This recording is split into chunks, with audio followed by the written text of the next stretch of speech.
Hi, how are you all. तो I hope कि जो आपकी तैयारी है वो बड़े ज़ोरों शोरों से आप कर रहे होंगे 21 जून के लिए। तो ये आपकी स्क्रीन पे सवाल दिख रहा है। ये सवाल मैंने एनसीईआरटी का सवाल है ये, और इसी के बेस्ड पे एनसीईआरटी एनटीए ने फिर सवाल दिया था सेम, बस डेटा चेंज करके। वो सवाल मैं आपको बाद में बताऊंगा, पहले मैं इस सवाल को समझाऊंगा। ये सवाल मैंने क्यों चूज़ किया है बच्चे, उसके पीछे रीज़न है कि इसमें दो तीन कॉन्सेप्ट है। तो वो तीनों कॉन्सेप्ट मुझे अलग अलग सवाल बताने पड़ते, लेकिन क्या है, मैं एक ही सवाल के अंदर वो तीनों कॉन्सेप्ट बता पाऊंगा। जैसे कि पहले इस सवाल को तो बाद में पढ़ेंगे, पहले हम कुछ कॉन्सेप्ट देखते हैं। कुछ कॉन्सेप्ट जो इस सवाल के लिए इंपॉर्टेंट है। सवाल आसान है। कॉन्सेप्ट क्या है? पहला कॉन्सेप्ट हम देखते हैं क्या जी, कि अगर मान लो ये लेंस है और ये मैंने मिरर रख दिया, ठीक है, और यहां ऑब्जेक्ट है, और इस ऑब्जेक्ट के ऊपर ही यहीं पे इमेज बननी है। ऑब्जेक्ट भी यहीं है और तुम्हारी इमेज भी यहीं है। समझ रहे हो आप? आपका ऑब्जेक्ट भी यहीं है और आपका इमेज भी यहीं है, दोनों यहीं है। सेम सेम जगह, सेम पोजीशन। तो ये तभी पॉसिबल है कि अगर ये ए बी जो ऑब्जेक्ट है, मान लो यहां से अगर रे चले, मैं रेड पेन लेके बनाता हूं, मान लो यहां से चले, तो ये कैसे ऐसे टक्कर मारे और वापस आए, तभी ऐसा पॉसिबल है कि यानी कि पाथ अपना रिट्रेस करे। क्या करे? अपना रिट्रेस करे पाथ। ये जो रे है जो इधर आई है, ये वापस वहीं जाए, तभी ऐसा पॉसिबल है। यानी कि ए से चली, यानी कि ये जो रे है, ठीक है, वो पाथ अपना क्या करे? रिट्रेस करे। क्या करे? रिट्रेस करे, यानी कि 90 डिग्री यहाँ क्या करे? हिट करे और वापस यहीं, तभी पॉसिबिलिटी बनेगी। तो अगर यहाँ 90 पे हिट करना है, यहाँ 90 डिग्री पे, इस पे मिरर के साथ 90 डिग्री हिट करना, तो उसको पैरेलल आना पड़ेगा। क्या आना पड़ेगा उसको? पैरेलल। और पैरेलल आने का मतलब क्या है? कि इसका मतलब जो ऑब्जेक्ट रखा हुआ है वो कहां रखा हुआ है? फोकस पे। तो ये मेन बात है कि अगर इमेज जहां पे ऑब्जेक्ट है वहीं बन रही है, तो इसका मतलब जो ऑब्जेक्ट है वो कहां पे रखा हुआ है? फोकस पे रखा हुआ है। पहली बात आपको ये पता चली। क्लियर है? ये पहली बात है। दूसरी बात, अगर मैं ये लेंस रख देता हूं, और this is R1 and this is R2, और यहाँ ये म्यू एस है, सराउंडिंग सेम होनी चाहिए, तो मैं फॉर्मूला क्या लगाता हूँ? 1/f, और इसका रिफ्रैक्टिव इंडेक्स म्यू है। So 1/f will be equals to mu relative, यानी कि mu L by mu S minus 1, and this is 1/r1 minus 1/r2। अगर मैं इस डायरेक्शन को पॉजिटिव लेता हूँ कि लाइट ऐसे आ रही है, तो जिस डायरेक्शन में लाइट चल रही है, जो पहली सरफेस, तो पहली सरफेस ये R1 वाली पड़ी ना? कौन सी पड़ी भैया? R1 वाली। तो इस R1 वाली सरफेस, अब साइन कन्वेंशन की बात बता रहा हूं, ये है तुम्हारी फर्स्ट सरफेस। ये है तुम्हारी फर्स्ट सरफेस। फर्स्ट सरफेस कौन सी होती है? ये R1, फॉर्मूले के अंदर जो R1 है, ये याद रखना है। R1 कौन सी? Direction of light. अगर मैं डायरेक्शन ऑफ लाइट ऐसे मान लूं, तो अब आपकी फर्स्ट सरफेस जो है R1, वो ये है, जिसको आपने R2 लिख रखा है। मुझे उससे कोई मतलब नहीं है। जैसे मैं इस बात को थोड़ा सा समझाता हूं। मान लो कि ये म्यू एल म्यू एस है। इस बात को थोड़ा सा डिटेल में अपन बात करेंगे इसके बारे में। पहला तो कॉन्सेप्ट आपको आ ही गया, दूसरे बारे के बारे में डिटेल में मैं बात कर लेता हूँ। कैसे? Second concept. सेकंड कॉन्सेप्ट, क्योंकि अल्टीमेटली ये जितनी वीडियोस हैं, जितनी मैं आपके लिए बना रहा हूँ, ये सारे मतलब मैं जो एफर्ट लगा रहा हूँ, मैं आपको इतना गारंटी से कह सकता हूँ कि जब आप ये 21 जून तक आप पूरा कंप्लीट करेंगे, तो आप बहुत बेहतर पोजीशन में अपने आप को पाएंगे। ठीक है? और साथ साथ मैं, सिलेबस तो डल ही रहा है, तो आप अपने जूनियर्स को रिकमेंड कर सकते हैं ये चैनल के। उसमें बेसिक मैथ पे हम आ गए हैं। बेसिक मैथ और वेक्टर में एक लेक्चर बच रहा है बस, वेक्टर क्रॉस प्रोडक्ट का, तो पूरा हो जाएगा। तो उसके बाद हम काइनेमेटिक्स शुरू करेंगे, और अब तो मैं ऐसे ही पढ़ाऊंगा तो बिल्कुल आपको क्लासरूम वाली फीलिंग आएगी एकदम, ऐसे ही मस्त बातें करते हुए, जैसे क्लासरूम टीचिंग होती है, अपन वैसे ही बात करेंगे। तो अब कैसे? तो देखो ध्यान से, ये बना लिया कि सर, ये बना लिया। अब मैं नंबर्स की बात करूंगा। ये मैंने मान लिया 20 सेंटीमीटर, और ये मैंने मान लिया, लेट्स सपोज ये ले लेते हैं, चलो जी, 40 सेंटीमीटर। और ये म्यू की वैल्यू ले लेते हैं अपन 3/2, और ये म्यू एस दोनों तरफ 1 यानी कि एयर मान लेते हैं। आपको मैं पहले ही बता दूं, ये फॉर्मूला तभी वैलिड होता है जब दोनों तरफ जो मीडियम है वो क्या हो, सेम हो। अदरवाइज फिर फोकल लेंथ का फॉर्मूला सेम, अगर ये चेंज हुआ तो इसका मतलब फिर यहाँ पे दो फोकस आएंगे, मतलब डिफरेंट डिफरेंट आएंगे। मतलब दो फोकस तो पहले भी होते हैं लेकिन फोकस अलग अलग, यहाँ वाला वो फोकस अलग होगा और इसका सेपरेशन यानी कि फोकस की डिस्टेंस अलग होगी, यानी कि ये अलग होगा और ये अलग होगा। उसके बारे में भी हम किसी वीडियो में बात कर लेंगे, खैर वो छोड़ो, अभी तो मैं अप्लाई करना बता रहा हूँ। तो मुझे फोकल लेंथ निकालनी है, तो मैं कैसे करूंगा, म्यू रिलेटिव यानी कि mu L by mu S minus 1, और ये मैं लिखूंगा 1/r1 माइनस 1/r2। अब बात आती है साइन कन्वेंशन, जो बच्चा फंसता है। तो पहली कन्वेंशन मैं मान रहा हूँ कि लाइट मैंने ऐसे मान ली कि ऐसे आ रही है, तो ये क्या माना मैंने, पॉजिटिव। तो ये वाली मुझे, ये वाली का मतलब है मेरा R1, ठीक है। अब 1/f will be equals to mu L, बताओ जी कितना है, म्यू एल आया आपका 3/2 into mu S 1 minus 1। R1 positive लोगे या नेगेटिव लोगे, आप देखो। R अगर आपको मेजर, ये कर्वेचर है इधर ऐसे, कर्वेचर ऐसे है ना, तो R मेजर करने के लिए इधर जाना पड़ेगा आपको, इन द डायरेक्शन ऑफ लाइट, तो पॉजिटिव, यानी कि R1 है तुम्हारा पॉजिटिव, यानी कि 1/+20 माइनस 1/R2 के लिए ये कर्वेचर कैसे बन रहा है जी आपका, R2 का कर्वेचर ऐसे, यानी कि आपको R ऐसे मेजर करने चलना पड़ेगा। भाई रेडियस तो ऐसे ही मेजर करोगे ना ये R, तो ये मेजर करने के लिए यहां से चलोगे इधर की तरफ, तो इन द डायरेक्शन ऑफ लाइट तो पॉजिटिव ऐसे मान रखा है आपने, पॉजिटिव ऐसे, आप चल रहे हो उल्टी डायरेक्शन में, तो R2 तुम्हारा हो गया नेगेटिव यानी कि -40। तो फाइनली आपका आया 3/2 माइनस 1, और ये 1/20 बच्चे प्लस 1/40। डन है। अब दूसरा मान लेते हैं। दूसरा क्या है जी, दूसरा कुछ इस तरीके से है कि सेम चीज है, सेम चीज है, लेकिन इस वाली को पॉजिटिव मान लिया। तो अब तुम्हारी R1 ये सरफेस है और ये तुम्हारी R2 है, तो अब देखना आंसर सेम आएगा। तो ये तो 3/2 माइनस 1, ये तो सेम ही है, 1/R1। अब ये वाली तुम्हारी क्या होगी, पॉजिटिव, यानी कि 1/+40, और ये वाली तुम्हारी नेगेटिव, यानी कि -1/-20। क्या सेम आंसर आ रहा है, नहीं आ रहा है, 3/2 माइनस 1, 1/40 प्लस 1/20। ये मैं आपको बताना चाह रहा था। तो ये जो R1 होता है, जिस डायरेक्शन में आप, डायरेक्शन ऑफ लाइट, तो वो जो पहली सरफेस है वो R1 होती है। क्लियर है। आई होप कि आपको ये दो बातें समझ में आई होगी, इन दोनों बातों का हम इस्तेमाल करेंगे। अब आ जाते हैं हम सवाल के ऊपर। तो पहला कॉन्सेप्ट आप क्या याद रखेंगे कि पाथ रिट्रेस करना पड़ेगा, तभी वो यहाँ पे बनेगी इमेज, जहां ऑब्जेक्ट है वहीं इमेज बनेगी, ठीक है। और जो ये डिस्टेंस है, ये अगर ये डिस्टेंस आपको गिवन है, तो इसका मतलब ये फोकस के बारे में आपको बताया हुआ है। अब देखो सवाल कितना इंटरेस्टिंग है, एनसीईआरटी ने इन दो के बेस पे ही और आपको बहुत अच्छा सवाल बना के पूछा हुआ है। कैसे, जैसे आप सवाल पढ़ो, तो सवाल आपको क्या कह रहा है बच्चे, सवाल ये कॉम्बिनेशन आपको दे रखा है, क्या दे रखा है आपको, ये कॉम्बिनेशन।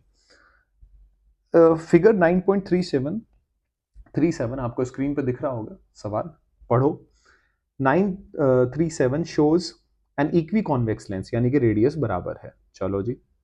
रिफ्रैक्टिव इंडेक्स उसका 1.50, ठीक है, 3/2 दे दिया। In contact with liquid layer, अब जो लिक्विड की लेयर है इसके कॉन्टेक्ट में, यानी कि लिक्विड की लेयर ये कैसे बिहेव करेगी, कॉनकेव की तरह, कैसे, कॉनकेव की तरह, और फिर नीचे आपने प्लेन मिरर लगा दिया। A small needle with its tip on the principal axis is moved along the axis until its inverted image is found at the position of the needle, यानी कि वहीं पे आप तब तक उसको ऊपर नीचे करते हैं जब तक उसकी इमेज जहां पे वो है ऑब्जेक्ट पे ही ना बनने लग जाए, मतलब सेम पोजीशन पे ना बनने लग जाए image. The distance of the needle from the lens is measured to be 45 centimetre. जब ये आपने सिस्टम ले रखा है तो इसमें पहली कंडीशन क्या दे रखी है, ये कुछ इस तरीके से। आप देखना कितना इंटरेस्टिंग सवाल है, छोटा सा सवाल है, छोटा सा सवाल है, ज्यादा बड़ा सवाल नहीं है, लेकिन वही है कि मजेदार बात यह है कि आपको कॉन्सेप्ट पता होना चाहिए। ये क्या कह रहा है आपसे कि अभी के लिए ये जो है तो ये यहीं बन रहा है, तो मुझे पता है कि सीधी सी बात है उसने अपना पाथ रिट्रेस करा होगा, वही कंडीशन आ गई। अगर इमेज ऑब्जेक्ट के यही इमेज बन रही है तो पाथ रिट्रेस करा होगा। और अगर ये लेंस है, ये लेंस, और ये क्या है तुम्हारा, ये लिक्विड है, तो ये टोटल बिहेव किया होगा एक सिंगल लेंस की तरह। भाई ये क्या सिस्टम हो गया ना। अब यहाँ पे ये तो कैसे बिहेव कर रहा है, देखो कॉनकेव, ये तो कॉनकेव है ना, और ये कैसे बिहेव करेगा, कॉन्वेक्स। इन दोनों को जोड़ोगे आप, तो जोड़ के कैसे बिहेव करना चाहिए, कॉन्वेक्स की तरह बिहेव करना चाहिए, क्योंकि वही तब इसको पैरेलल करेगा। अगर यहाँ से लाइट आई तो इस सिस्टम में ऐसे जानी चाहिए और वो पाथ रिट्रेस करनी चाहिए। तो इसका मतलब ये जो भी है वो कैसे सिस्टम का जो है, ये कितना दे रखा है तुम्हें, 45 सेंटीमीटर दूर आपको दे रखा है। आप जैसे लाइन पढ़ो एक बार, तब इस बात को मैं जोड़ूंगा। क्या बोला वो, the distance of the needle from the lens is measured to be 45 centimetre. यानी कि ये जो दोनों, ये कॉन्वेक्स और कॉनकेव मिल के जो सिस्टम है, सिस्टम ये कैसे बिहेव कर रहा है, बिहेव कैसे करेगा ये भी मुझे पता है, बिहेव एज कॉन्वेक्स। इसकी फोकल लेंथ, क्योंकि डिस्टेंस आपको गिवन है, तो इसकी फोकल लेंथ कितनी दे दी आपको सिस्टम की, 45 सेंटीमीटर। डन है। चलो जी, अब आगे उसने क्या किया, द लिक्विड इज रिमूव। अब ये जो लिक्विड है यानी कि कॉनकेव, जो जैसे कॉनकेव की तरह बिहेव कर रही है, आपने रिमूव कर दिया। जैसे ही आपने रिमूव किया तो आपका सिस्टम कुछ इस तरीके से बच गया। और ये थिन लेंस की बात हो रही है, कभी कंफ्यूज हो जाओ, थिन लेंस। ये मैं बना ऐसे रहा हूं बड़ा बड़ा, लेकिन थिन लेंस, ये जिसकी टी थिकनेस, ये टी थिकनेस बहुत स्मॉल होती है। डन है। तो अब की बार जो ये है, ये कहां पे बना तुम्हारा, 30 सेंटीमीटर। ये केस तो मैंने समझाया ही था।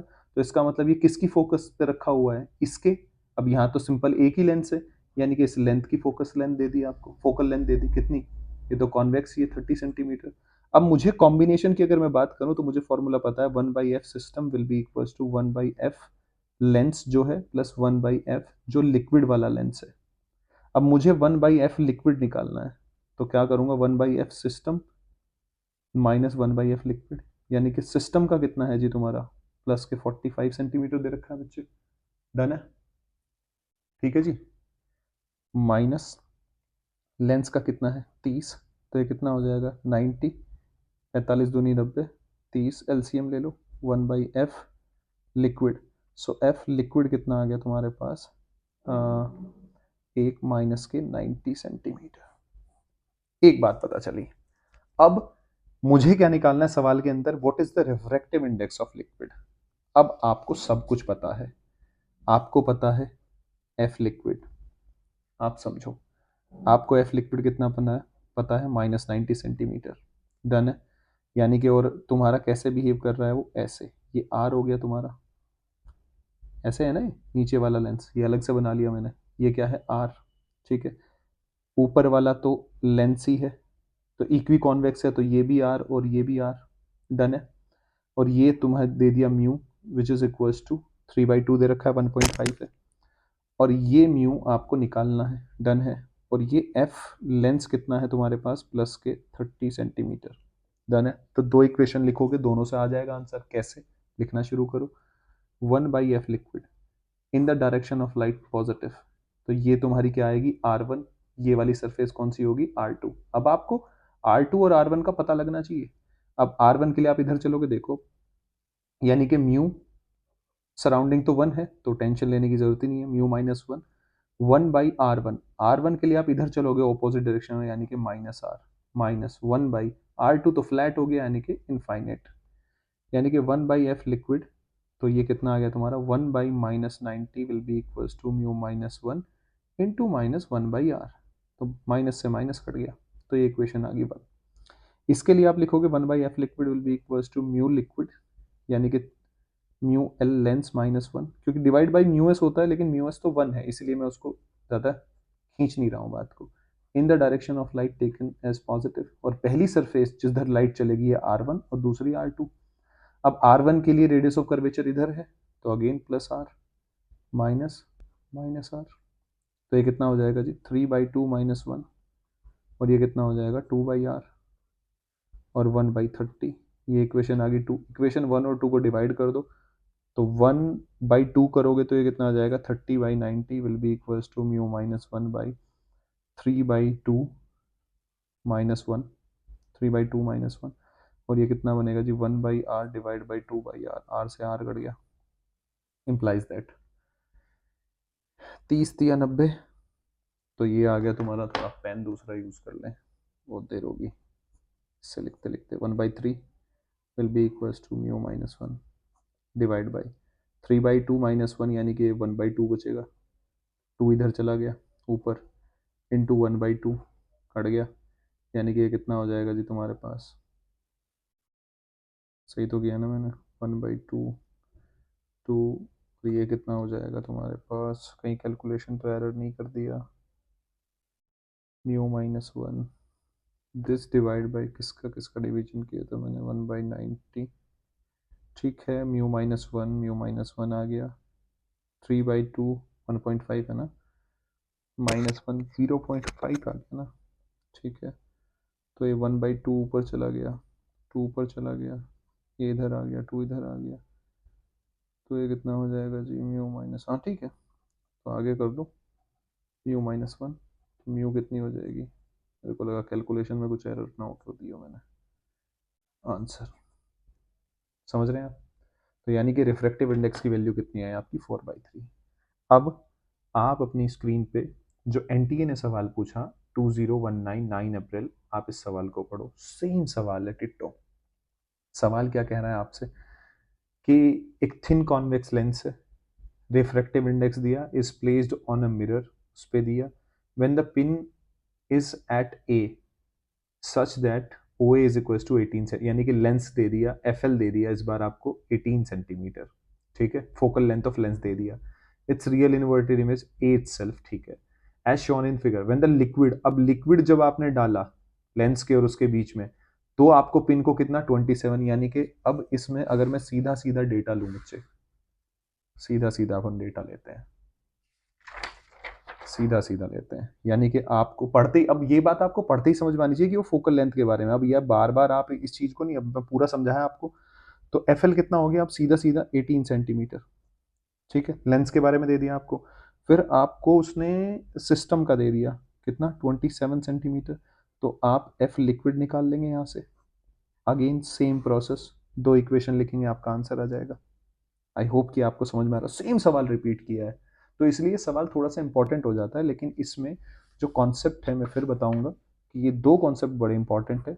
कौन से वाले, की पॉइंट क्या है कि अगर आपके ऑब्जेक्ट के ही आपकी इमेज बन रही है तो लाइट अपना पाथ रिट्रेस कर रही होगी, तो यानी कि यहाँ 90 डिग्री पे हिट कर रही होगी, तो इसका मतलब ये इसको, ये लेंस इसको पैरेलल कर रहा होगा, इसका मतलब ये जो ऑब्जेक्ट रखा हुआ है, जो डिस्टेंस गिवन है, यानी कि उसकी फोकल लेंथ गिवन है, जो सवाल के अंदर भी आप देख रहे थे, तो वहां से मैंने सवाल को बनाने की कोशिश करी। आई होप कि आपको ये बात समझ में आई हो और ऐसी कनेक्टेड रहें, और मैं तो यही कहूँगा कि अपने दोस्तों के साथ जितने ज़्यादा से ज़्यादा शेयर करें, क्योंकि इस चैनल को, मेरी ये कोशिश है कि ये बहुत बेहतरीन एक चैनल ऐसा बनाया जाए जहाँ बेसिक एजुकेशन, बेसिक शिक्षा पे बहुत ज़्यादा ध्यान दिया जाए और हम बच्चों तक पहुँचे, ताकि फिजिक्स का तो फियर कम से कम खत्म किया जाए, फिजिक्स के बारे में हम बात बताई जाए, इफेक्टिव किया जाए, मतलब काम थोड़ा सा। सो ठीक है, होप फॉर द बेस्ट, आप पढ़ते रहें, बस अपना एफर्ट डालते रहें, आप रुकें मत, थकें मत, और कोशिश करें कि आप धीरे धीरे चलें, ज़्यादा आपको तेज़ी से दौड़ने की ज़रूरत नहीं है, क्योंकि कई बार तेज़ी से दौड़ने में चीज़ें छूट जाती हैं। अभी बहुत टाइम है 21 तक के लिए, आप जो भी कॉन्सेप्ट सीख रहे हैं वो ध्यान लगा के सीखें, वरना देखो, एक बार सीखने के लिए पढ़े ही आपको 10 मिनट देना पड़े, ठीक है, इट्स फाइन, जैसे ये वीडियो चली, मुझे भी पता है ये 16-17 मिनट में मैंने सवाल समझाया, लेकिन इस सवाल के अंदर मैंने बहुत बारीकियां बताई, जैसे R1 R2 जो कौन सी सरफेस है, कैसे मानेंगे, कैसे चूज करेंगे, उस उसको लगाएंगे कैसे, अप्लाई कैसे करेंगे, ठीक है ना, जैसे ये सेक्शन हमने बात करी थी कौन से वाला, ये वाला, अगर आपको याद हो, तो ये पहली सरफेस, ये वाली सरफेस है, जो फर्स्ट सरफेस है, ये वाली जो सरफेस है, ये वाली सरफेस, ये पहली सरफेस होगी इन द डायरेक्शन ऑफ लाइट, यानी कि मेरे कहने का मतलब ये है कि ऐसे लाइट जा रही है तो ये पहली सरफेस है, तो ये R1 है, ठीक है, तो वो आपको वो आना चाहिए, तो उन सब के बारे में मैंने बात करी है। खैर, हम तो बात करते रहेंगे, मिलते हैं अगली वीडियो में।